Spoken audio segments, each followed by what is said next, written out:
150 years ago, there was a Civil War battle in Washington, D.C. Here are some Civil War sites in the district that might surprise you. What is now the D.C. neighborhood of BRIGHTWOOD was once a battlefield. On July 11th and 12th of 1864, Union troops fought off Confederates in the Battle of Fort Stevens. Although the fort had been there for years, it was empty until the day before the battle, when cavalrymen gathered wounded soldiers and War Department clerks to defend the capital. President Abraham Lincoln even visited the fort and was shot at by Confederate snipers, making him the only sitting president to ever come under enemy fire. Soldiers killed in that battle were buried a few blocks away on Georgia Avenue.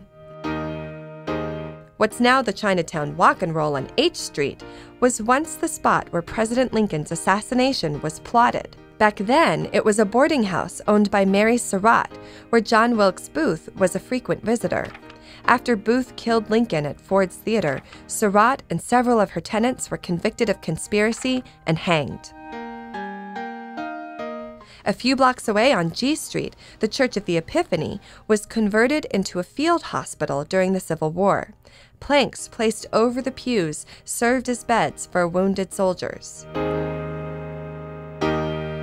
And these days, Federal Triangle is known for its government buildings and crowds of tourists, but it used to be a slum called Murder Bay. During the Civil War, only blocks from the White House, more than 100 brothels kept Union troops occupied. So much so that the prostitutes were nicknamed after the commanding officer, Major General Joseph Hooker.